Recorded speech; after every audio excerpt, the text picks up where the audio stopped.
Here we are with GB Leatherworks. I'm with Harrison. How you doing I'm today? doing good, Michael. How are you doing today? I'm doing wonderful. So I love leatherwork. I did a lot of leather work, and the first thing I saw was your apron, and the first thing I thought of was Deadpool.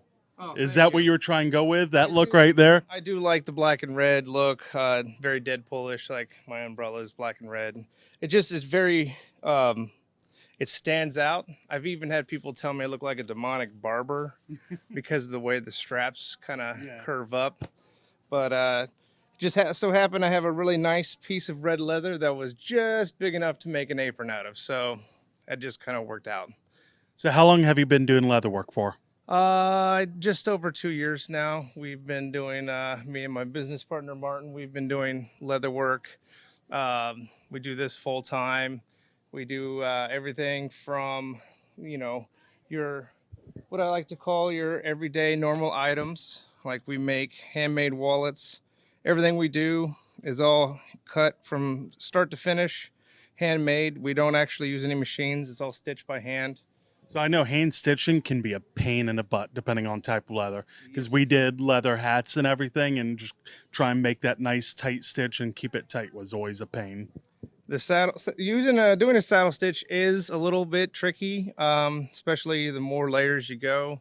When you start getting into uh, gun holsters and knife sheaths and stuff like that, you're looking at up to 30 ounces of leather, so it can get a little tricky. But once you get the rhythm down, it's not that bad. You can he does a lot of the stitching, so he's the one that usually is like, don't forget to tell him about the stitching. Like, and it's What got you into wanting to do leatherwork? um, I've always been a fan. Like, I got like a sort of like a starter hobby kit before years ago, and what had really had happened was I was working at a small electronic cigarette store. Unfortunately, it was running down in business. We were let go, and I'm sitting there trying to figure out what to do with like my life. And I'm like, oh, I should get my resume up. He happened to be hanging out, and my wife was like, "Don't you have that leather kit upstairs that we've been moving around for the past 8 years or something?" I was like, "Yeah." She goes, "Well, why don't you do something with that?" And that launched. Yeah, over 2 years later, launched into this full LLC business that we do full time. We do we have our all of our items here that we have for sale, but we also do lots and lots of custom work, cosplay, Renaissance style gear, steampunk, you name it. If you can see, our collection is quite an eclectic mix from Celtic armor to like we got diesel punk pirates over here. So So you do custom work. So if I wanted some pauldrons or something, World of Warcraft Horde, you we would do. definitely be able to do something like that. Then We have actually a portfolio book here, just to give an example of some of the crazy things we've done in the past. We've done pauldron work. We do a like. There's one right there. So we did one of those. One of our biggest projects we've ever done was a Western steampunk gun belt for a gentleman, and this is all this work is done by hand. This is all Sheridan style tooling and craft. Like got about probably about 25 ish hours into the tooling. Another probably 25 ish hours into the rest of it. Like with this, he stitched everything on there. You can't doesn't show it, but the holster and the gun belt itself is all lined and suede and all hand saddle stitched all the way around. Yeah, that bad boy weighed uh, I think 14 pounds alone, like without putting in any like without adding the gun or yeah, without anything else adding to the it. few ounce Nerf gun that was put into it. But yeah, it was a heavy item. But that we build even a cosplay item.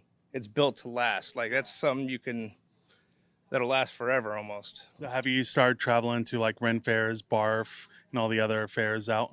Haven't done the Ren fairs just yet. We're working up towards it, getting more equipment, better outfits for ourselves. It's like the steampunk world; it's more immersive. Yeah. Um, but that is our next big goal for 2020 is more Ren fairs and bigger events such as this, and like I think Hogtown, the Hogtown in Gainesville.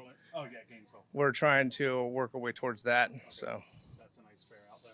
yes. So where can everybody find your work at? Well, we are.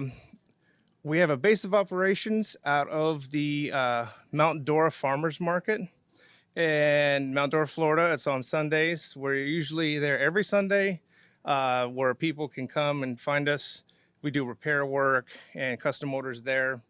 You can also find us via our Facebook at GB Leatherworks and Instagram at GB Leatherworks, or Etsy at GB Leatherworks. So I hear there's an event in Mount Dora in October. Are you going to be there? at the Renegers Industrial Steampunk Yes. Show, we will be there. We already have our spot ready to go. We're going to be there 100%. It was a great event at the beginning of this year when we were there in January. Yeah, one of my friends was texting me about it earlier. She's like, we should go. I'm like, I'm down. Let's go. So I just heard about it. I'm excited to go there. There are a bunch of great people there, lots of fun things. Steampunk is huge at that event. There's gears and everything. But we've met a lot of great friends there. Some people that we've been working with for the past year we met just at that event. So Awesome. Thank you so much for your time. I hope Thank you you. do a great day here. appreciate it.